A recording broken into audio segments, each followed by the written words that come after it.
Gallino potentially ending Landman Season 2 in a position to own M-Tex sounds extreme at first, but the way the story is unfolding makes that idea feel less like a wild theory and more like a very real possibility. What's interesting is how quietly the show has been setting this up. From the moment Gallino appeared, he's operated with a level of long-term strategy that no one at M-Tex seems prepared to counter. Everyone around him is reacting to crises, scrambling to contain damage, or trying to hold on to whatever control they have left. Gallino, on the other hand, is moving in slow, deliberate steps towards something much bigger, and M-Tex is too distracted to notice the pattern. The gas leak was the turning point.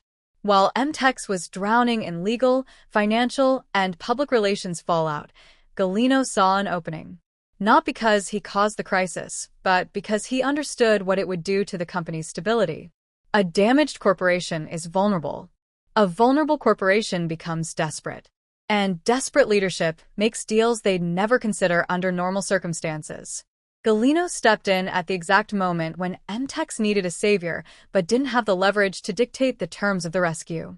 That's how takeover opportunities are born. What he's doing now is even more telling. He's not just making deals, he's choosing who he makes them with. Instead of going straight to the top, he targets people like Cammy Miller, who is competent, trusted, and stretched thin.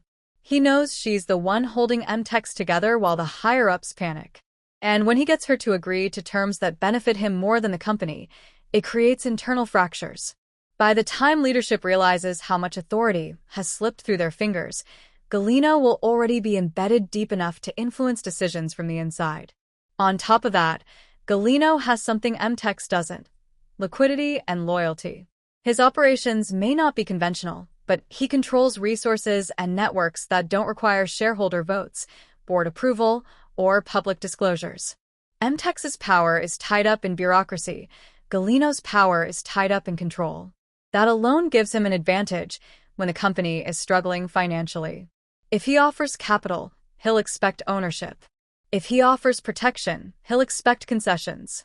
Bit by bit, those concessions turn into influence, then controlling interest, then takeover. The thing that makes this even more believable is Tommy's uncertain place in the company. He's the one person M-Tex desperately needs right now, but he's also the one person they've underestimated for years. Texas oil fields run on relationships, not corporate polish, and Gallino knows that better than anyone. Winning Tommy over, or at least making Tommy dependent on him, is a key part of the long game. Once he has both Tommy and Cammy unintentionally working in ways that benefit him, M-Tex becomes just a shell waiting to be taken. What's dangerous is that Gallino doesn't need to buy the company outright.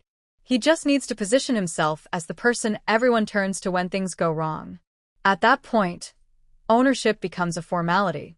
By the end of the season, we might not see him holding an official title or sitting in a corporate office, but we could absolutely see him wielding full control behind the scenes. And with the way M-Tex is spiraling, that might not even be a surprise, it might feel inevitable.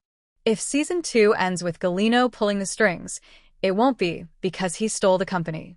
It will be because M-Tex handed him the keys without realizing they were doing it.